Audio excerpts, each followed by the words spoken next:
મોબાઈલનો ઉપયોગને લઈ સનાતન જીવનમાં આવી રહેલ બદલાવને લઈ ભાજપ પ્રદેશ પ્રમુખ જગદીશ વિશ્વકર્માએ વ્યક્ત કરી ચિંતા। અઠવાડિયામાં એક દિવસ મોબાઈલથી દૂર રહેવા લોકોને કર્યું સૂચન।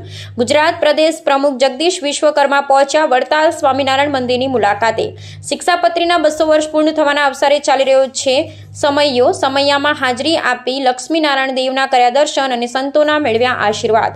સામૈયા દરમિયાન સ્ટેજ પરથી પ્રવચન આપતા જગદીશ વિશ્વકર્માએ કહ્યું, આપણે સૌ સનાતન ધર્મમાં ઉપવાસ કરીએ છીએ, જેની સાથે બીજો એક ઉપવાસ કરવાની જરૂર છે। જગદીશ વિશ્વકર્માએ તમામ સનાતનીઓને કહ્યું, અઠવાડિયામાં એક દિવસ મોબાઈલનો ઉપવાસ કરવાનું રાખો। આજે મોબાઈલ દરેકના ઘરમાં એક બિનજરૂરી તત્વ બની ગયો છે, જે લોકોના ઘર બરબાદ કરવાનું કામ કરી રહ્યો છે।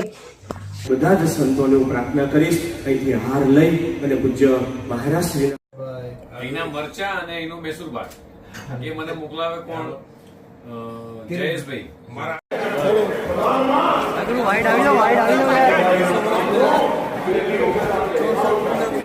લાલજી મહારાજ શ્રી અને પૂજ્ય મહારાજ શ્રી, પૂજ્ય વિદ્ય સ્વરૂપ સ્વામી, પૂજ્ય નીલકંઠ સ્વામી, પૂજ્ય પીટી સ્વામી, પૂજ્ય માધવપ્રિય સ્વામી અને પૂજ્ય ગુરુજી જ્ઞાનજીવન સ્વામી બધા જ સંતો એક ગ્રંથ એમને અર્પણ કરી એમને ગ્રંથ ખૂબ જ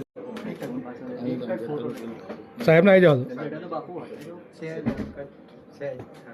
હારતોરાની જગ્યાએ પુસ્તકો અથવા નોટબુક એમના સ્વાગત ચોપડા આપવા, જેથી કરીને કોઈના કામમાં પણ આવે એવી ભાવના સાથે આપણી વચ્ચે ત્યારે દૂધે સરસ વાત કરી સ્વામીજી।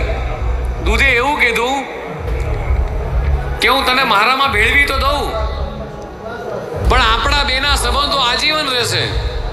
પણ આપણા બેની વચ્ચે ત્રીજી કોઈક વસ્તુ એવી આવશે અને એ વસ્તુ લીંબુનું એક ટીપું જો પડી ગયું તો દૂધનું પાણીનું દૂધનું દૂધ આપણા બેના સંબંધો જુદા કરી નાખશે। પાણી એ વાતની શરત માની લીધી। આપણને બધાને અનુભવ છે કે દૂધની અંદર લીંબુ પડે એટલે દૂધ ફાટી જાય।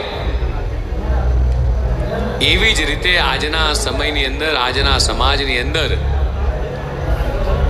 જેટલા કાળા માથાના માનવી છીએ, જેટલા ઘર છે, એ બધાના ઘરની અંદર લીંબુ સ્વરૂપે એક ઇન્સ્ટ્રુમેન્ટ આવી ગયું છે અને એ ઇન્સ્ટ્રુમેન્ટ આપણા બધાના જીવનની અંદર એક લીંબુ સ્વરૂપે ઘરના ઘર અલગ કરી રહ્યું છે। એ ઇન્સ્ટ્રુમેન્ટ છે મોબાઈલ।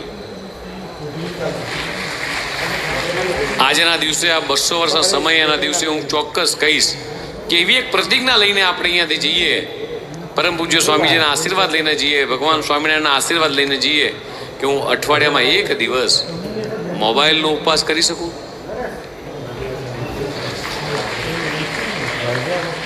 અઠવાડિયામાં એક દિવસ સોશિયલ મીડિયાનો ઉપવાસ કરી શકું। મિત્રો, નાની વાત નથી।